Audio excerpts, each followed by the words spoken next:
Good morning, Countryside. I'm Megan Jones, and this is UPC. Universal Orlando has purchased another big chunk of land in Orlando, giving the theme park company more than 570 acres to work with for expansions, possibly including a new theme park. The land is adjacent to the $130 million purchase Universal made in December 2015 for 475 acres of undeveloped property near the southern end of International Drive. The land is adjacent to the $130 million purchase.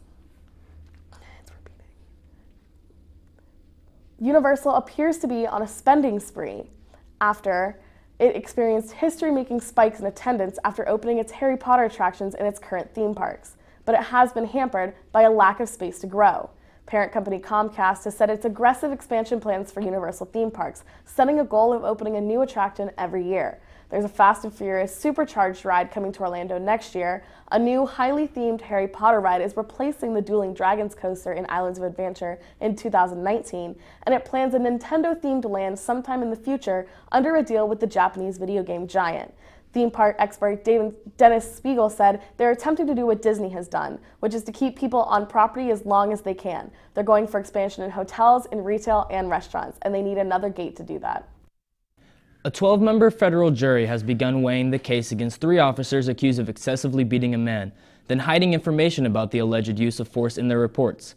Jurors asked for a transcript, but it was not available, so they resumed deliberations. The case stems from video captured from the Palm Beach County Sheriff's helicopter deployed during a pursuit of a car by Boynton Beach Police in 2014. In closing arguments, the prosecutors told jurors that 3 officers repeatedly kicked and punched the car's front passenger, Jeffrey Braswell, while either seatbelted, with hands up, or in handcuffs on the ground.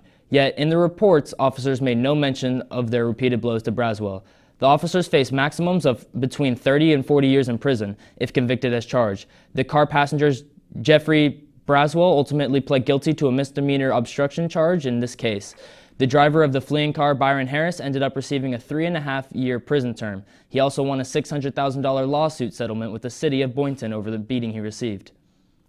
The Gay Straight Alliance will have sign meeting on Thursday, November 16th during both lunches. To learn more about colleges and financial aid, remember to sign up. Remind to receive messages.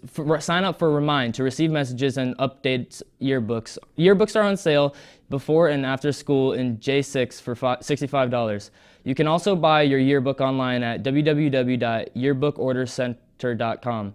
Senior photos are due this Friday, November 10th, from Prestige Photo Studios. Seniors, if you have not taken your photos yet, you can schedule a time with Miss Scott and J6 to get them taken in school. In entertainment, Chase has news on all the money in the world. Chase?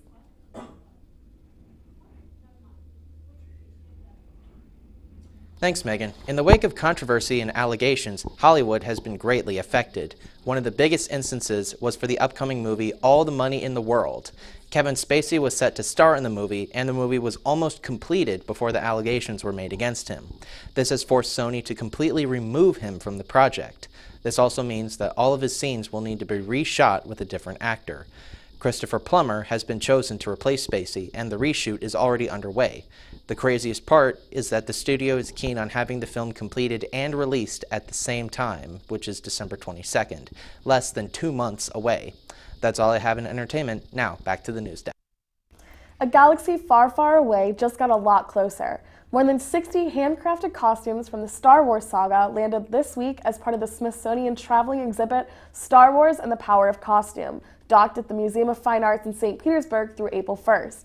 Included are cultural icons such as Darth Vader's mask and Princess Leia's metal bikini, as well as the stories behind them, exploring the creative process from George Lucas's vision to concept drawings to construction.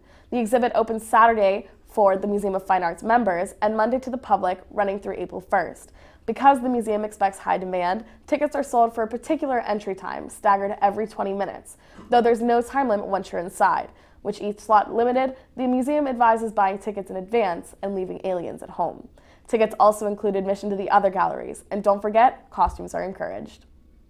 People at Palm Beach International Airport gave a hero's welcome as the remains of Sergeant Richard Gordon Sowell, known to many as Tiny Sowell, arrived on a Delta flight Wednesday.